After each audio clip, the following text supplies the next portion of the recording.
Assalamualaikum warahmatullahi wabarakatuh.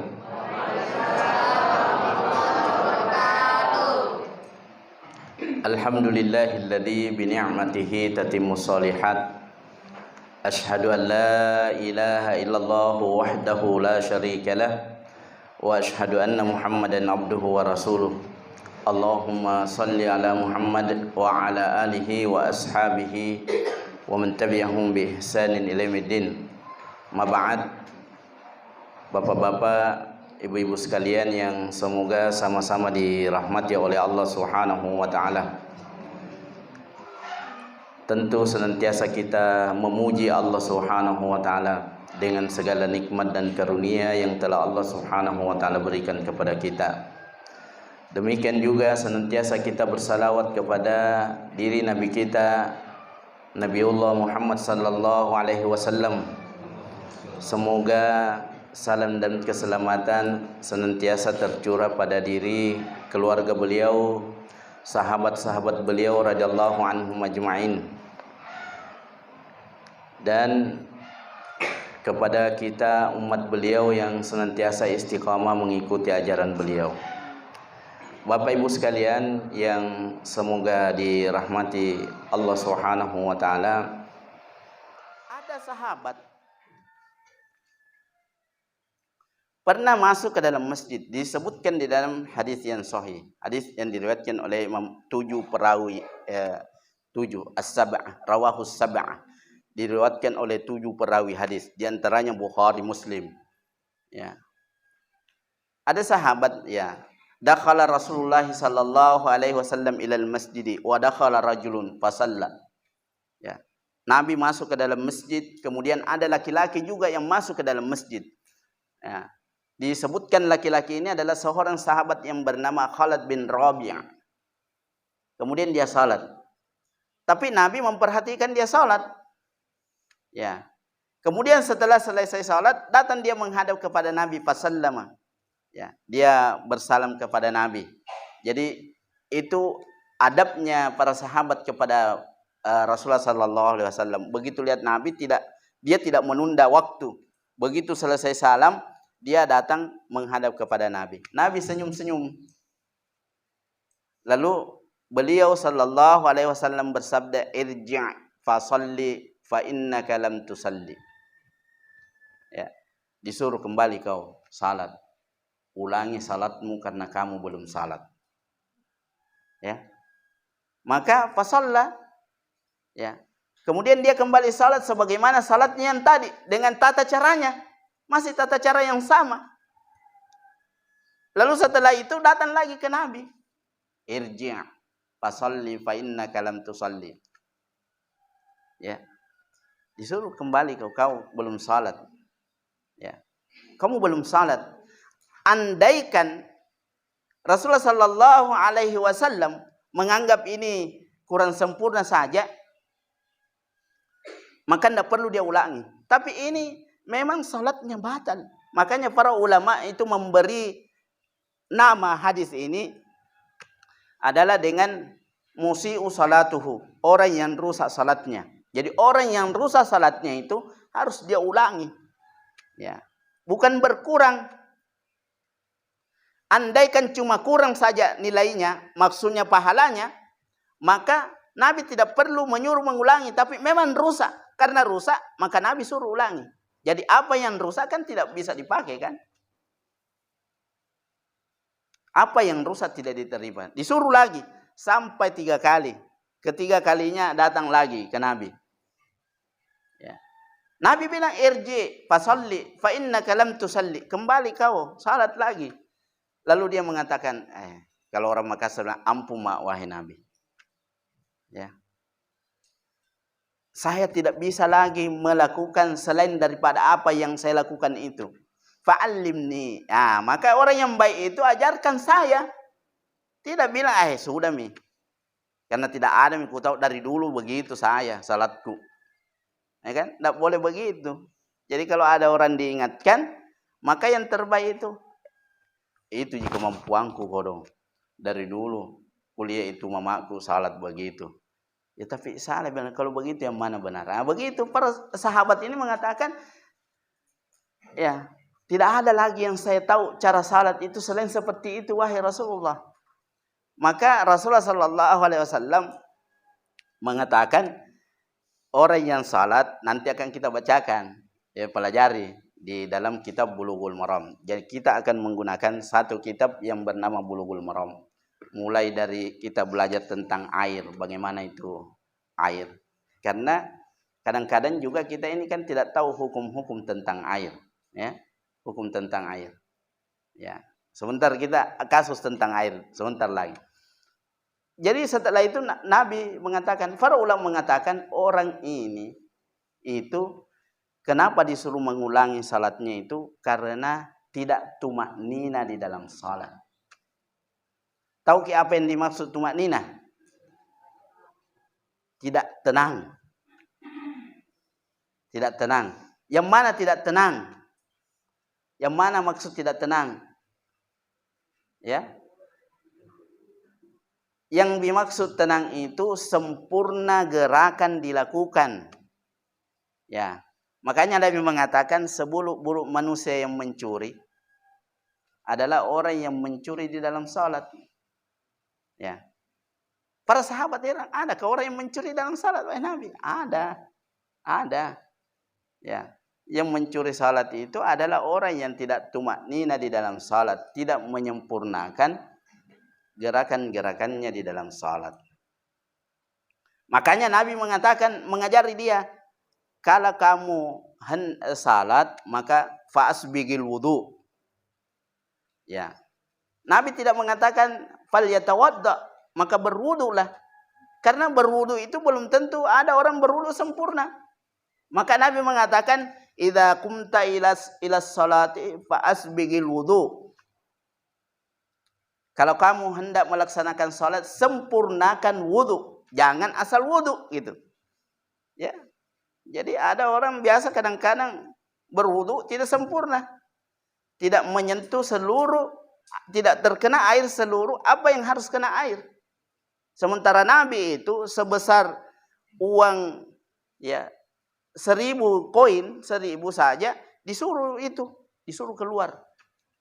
Perbaiki, ulangi wudumu, tidak sah wudumu. Ya. Bagaimana tidak sah wudunya nana tendan-tendan di air itu kalau di keran tuh, sebegini saja. Kasihan napat kaki-kakinya begitu. Akhirnya tidak kena di belakangnya. Ya. Ya. Sekedar di basuh sini tidak kena sikunya. Ya kan? Ya, fasbigul wudu, sempurnakan wudu. Nabi tidak mengatakan idza qumta ila sholati falyatawadda. Jika kamu hendak salat maka berwudu. Tidak. Nabi memberi penekanan fasbigul wudu, sempurnakan wudu. Kemudian ya, engkau menghadap ke kiblat. Nanti ada hukumnya lagi bagaimana menghadap ke kiblat. Ya, akan kita bacakan. Tentu yang penting-penting ya. Tidak semua yang sesuai saja, yang dibutuhkan begitu. Setelah itu kamu bertakbir, fakabbar, bertakbir. Apa bertakbir? Allahu Akbar. Dan tidak ada kalimat lain, tidak boleh seseorang mengganti kalimat takbir itu. Ya, tidak boleh. Ya. Misalnya para ulama mengatakan, memberikan contoh Allahu Azam. Allahu Azam itu sama terjemahannya Allahu Akbar. Allah Maha Agung. Ya. Allah Maha Agung. Sama terjemahannya itu. Ya. Ya. Allahu Akbar. Tidak boleh diganti, apalagi kalau bacaan salat mau diganti ke dalam bahasa Indonesia. Lebih-lebih lagi. Kan ada sekarang ini boleh bahasa Indonesia. Allahu Akbar, Allah Maha Besar. Bismillahirrahmanirrahim. Ya, dengan menyebut nama Allah yang Maha Pengasih lagi Maha Penyayang. Alhamdulillahirabbil alamin. Segala dia baca saja, segala puji bagi Allah, Tuhan semesta alam. Ya, yang menyayangi dah. Tidak begitu. Ya. Disuruh dia. Ternyata dia lalu Rasulullah mengatakan sumbarqa falyatimmu ruku'u. Kemudian dia ruku, ya, kemudian dia menyempurnakan rukuknya. disempurnakan. Jangan belum begini rukunya sudah berdiri, masih bengkok sedikit anunya sudah sujud. Ya, harus maka berdirilah summa qa'iman. Tatimmu qa'iman. Dia sempurna dia berdirinya. Kan begitupun kalau dia sujud, dia harus tumaknina sujud. Kemudian dia bangkit dari duduk antara dua sujud, dia harus sempurna juga. Nah, ini amalan kita ini boleh jadi akidah kita ini sudah sahih, tapi karena amalan kita ini tidak bersesuaian dengan contoh Nabi, maka ditolak. Nah, di dalam hukum fikih, ya saya tulis sedikit ya. Dari mana kita mengetahui amalan-amalan kita? Kan dalam Al-Quran itu perintah itu umum.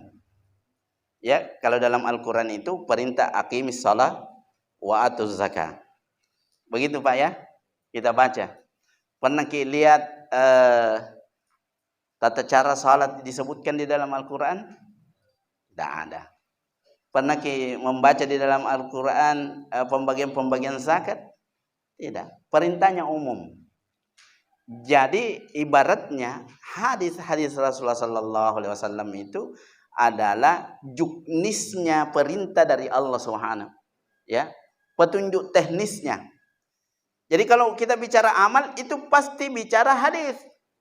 Ya, hadis Nabi itu ada berapa Bu? Hadis Nabi itu ada paling tidak 5 ya. Yang pertama hadis Nabi itu adalah hadis qauli.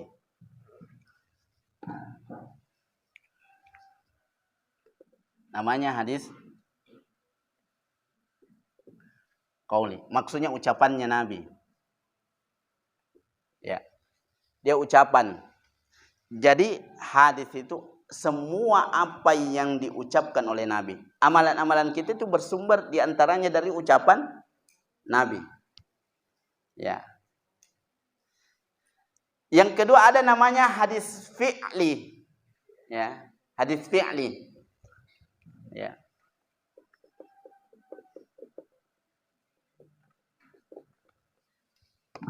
Apa hadis fi'li itu? Perbuatannya Nabi. Jadi apa yang dilakukan Nabi. Beliau tidak ucapkan, tapi beliau lakukan kemudian dilihat oleh sahabat. Misalnya ada salah seorang istri Nabi mengatakan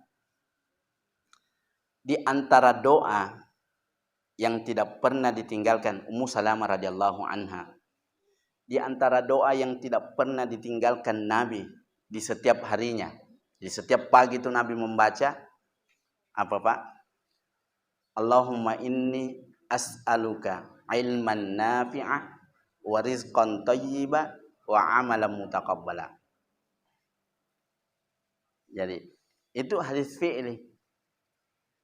Itu perbuatannya Nabi yang diceritakan oleh istri beliau. Ada juga doa yang diucapkan langsung Nabi. Ya, tadi hadis qauli. Ada doa. Ya. Doa apa yang kita baca, Pak, Bu, kalau di akhir salat tak? Setelah tahiyat. Allahumma inni a'udzubika ya min adzabil qabri ya wa min fitnatil mahya wal mamati wa min fitnati masihid dajjal. Jadi Nabi dalam satu hadis yang sahih itu pernah usika ya Mu'adz. Saya mewasiatkan kepadamu Mu'adz. Saya ingin berwasiat kepadamu Mu'adz. La tada'anna fi kulli duburi salatin taqul. Jangan pernah engkau melupakan ya, di setiap akhir salatmu itu membaca Allahumma a'inni ala dzikrika wa syukrika wa husni ibadati. Ya kan? Jadi salah satu doa yang dibaca Nabi di akhir beliau ucapkan. Dan para ulama usul mengatakan apa yang diucapkan Nabi itu lebih kuat daripada perbuatannya. Maksudnya kalau hadis ya dilihat. Kalau ada hadis, ada yang diucapkan, ada yang di perbuatan yang diceritakan, maka yang diambil itu dulu yang pertama. Boleh mengambil perbuatannya. Yang pertama kita ambil itu adalah apa yang ucapkan Nabi. Karena ucapan itu lebih diutamakan. Karena kadang-kadang ada perbuatan Nabi yang diceritakan itu merupakan kekhususan saja Nabi. Maka didahulukan kalau kita bicara usul. Tapi sudahlah, itu diajarkan semua Nabi kan. Ya, jadi kita diantaranya begitu, itu ucapannya Nabi. Nah, jadi itu. Ada juga hadis namanya hadis takriri.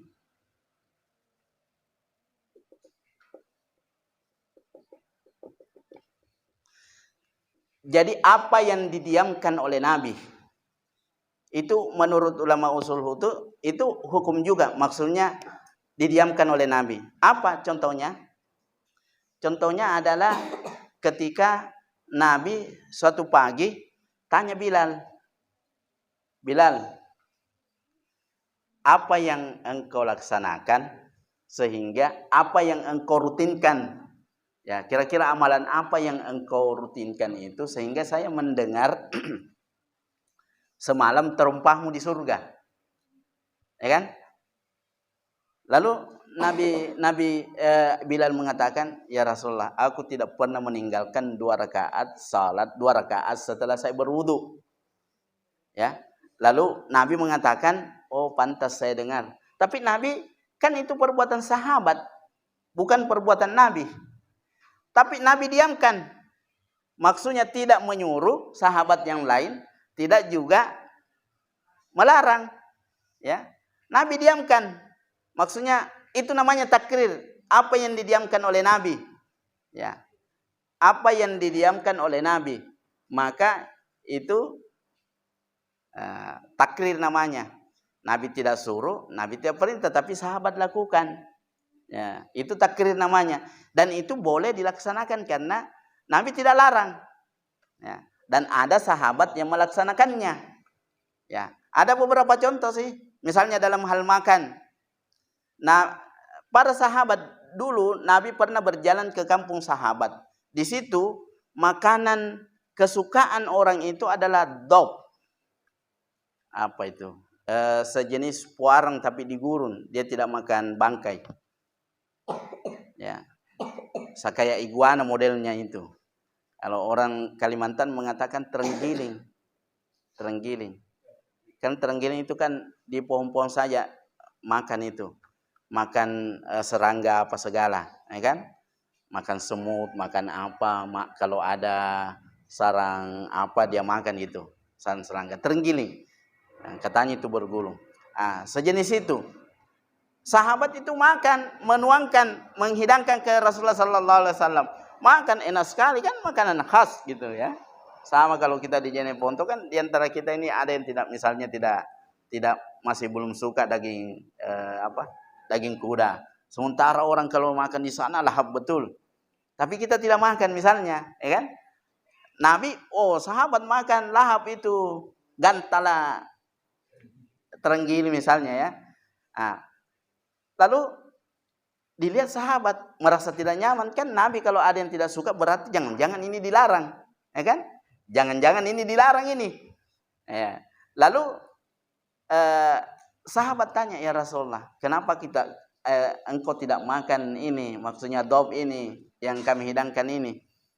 Apakah ini dilarang oleh Allah?" Maka Nabi mengatakan, di kampung saya tidak biasa dimakan begitu. Maksudnya di Madinah. Mau di Mekah, mau di Madinah itu tidak biasa dimakan. Tidak biasa makan.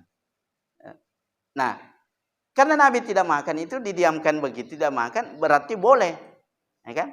Nabi tidak larang. Nabi tidak larang, cuma mengatakan di kampung saya tidak makan begitu, orang silakan saja. Ya kan? Ya. Ustaz, kita tidak makan daging kuda. Saya bilang, kebetulan saya dari kecil itu tidak terbiasa makan daging kuda. Bukan berarti tidak boleh kan? Begitu. Itu namanya takrir. Didiamkan. Dan itu berarti boleh. Nah, Bertambah itu pemahaman tak tentang hadis. Yang keempat ada namanya hadis hammi. Ini semua sebenarnya sering kita adakan, tapi kita tidak tahu. Ya, hadis hammi namanya. Ya.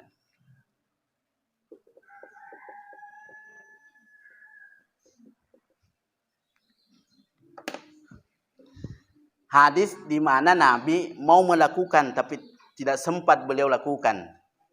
Contohnya, kalau bulan Muharram, kita kan biasa berpuasa Muharram tanggal 10.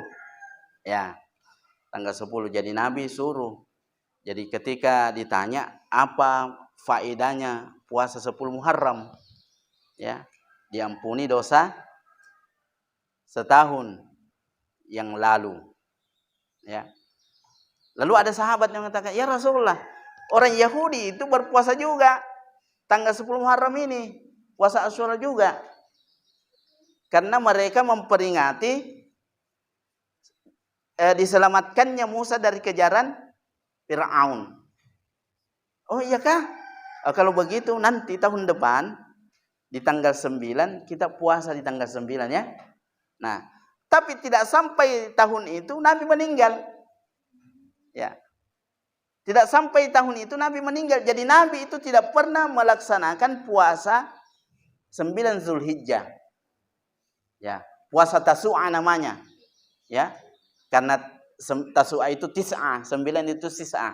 Jadi namanya puasa Tasu'a. Nabi tidak pernah melaksanakan. Tapi bolehkah kita melaksanakan? Boleh, karena itu sudah disebut Nabi. Itu namanya hadis hammi. Nabi sudah mengazamkan diri berpuasa pada tanggal 9 Muharram. Tapi belum sempat sampai di Muharram tahun berikutnya itu Rasulullah Sallallahu Alaihi Wasallam meninggal. Para ulama bersepakat bahwa ini namanya hadis hammi dan diamalkan, boleh diamalkan. Ya, boleh diamalkan. Yang keenam ada kelima di, ya memang 5 ji. Nah, pintar ibu-ibu ini. Ya, namanya hadis hal. Ya.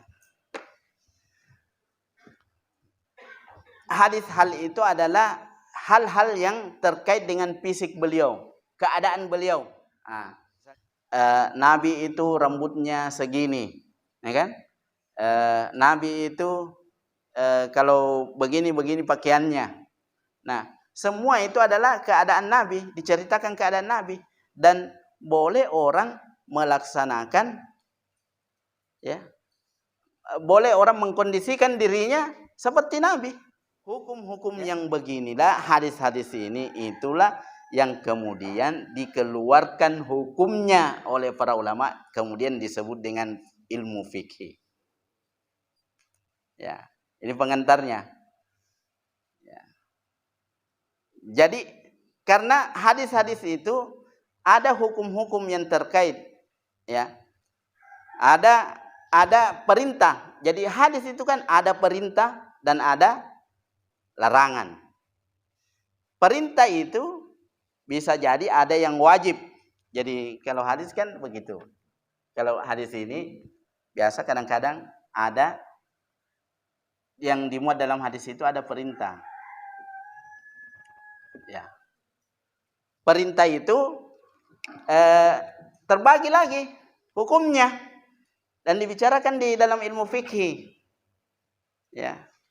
Ada larangan. Yang pertama ada perintah. Perintah melaksanakan. Perintah ini bisa berhukum wajib, bisa berhukum sunnah, dan bisa berhukum mustahab. Jadi 3 itu, ya. Jadi kalau perintah ibu-ibu, lihat ke hadis. Tidak semua apa yang kalau ada hadis Nabi Sallallahu Alaihi Wasallam memerintahkan seperti ini. Lalu kita mengatakan wajib, padahal para ulama masih membincangkan. Jadi perintah itu ada yang wajib, ada yang sunnah, ada yang mustahab. Mustahab maksudnya disukai. Ya. Disukai. Ya. Disukai kalau dikerjakan. Ya. Nah, demikian juga dengan larangan. Tapi di sini nanti akan terjadi perbedaan, kadang-kadang perbedaan pendapat para ulama. Ya, ada yang mewajibkan, ada yang mensunnahkan, dan itu terkait dengan perkara-perkara ini, itu nanti ada muwassa namanya. Kalau fikih itu kita bebas apakah kita kalau mewajibkan atau tidak mengambil hukum wajib, tapi ada yang dikuatkan. Kadang-kadang para ulama itu mentarjih, makanya kalau di Muhammadiyah namanya ada tarjih. Jadi menguatkan, mentarjih bahwa ini yang lebih kuat, ini yang kita laksanakan. Ada ulama yang menjama, ya. Ada ulama yang menjama. Menjama itu maksudnya mempertemukan keduanya. Oh, kalau sempat dilakukan, maka lakukan. Kalau tidak, maka boleh ditinggalkan. Misalnya seperti itu. Itu namanya menjama. Para ulama dan kebanyakannya, kadang-kadang saya menggunakan metode kadang ya. Kadang mentarjih, kadang mengumpulkan itu. Nah, ada yang wajib, sunnah, ada mustahab ya. Kemudian larangan. Yang kedua larangan. Nah, ini kita mulai dulu ya. Supaya nanti kalau dibaca hadisnya tidak banyak kita artinya ini pedomannya dulu. Jadi nanti kalau dibacakan hadisnya, oh iya, pernah dipelajari dari awal ini. Ini pengantarnya. Larangan itu ada satu apa? Haram. Haram. Kemudian ada apa lagi? Makruh. Ya, makruh. Ya, jadi dua saja. Ada yang haram, ada yang makruh, dibenci.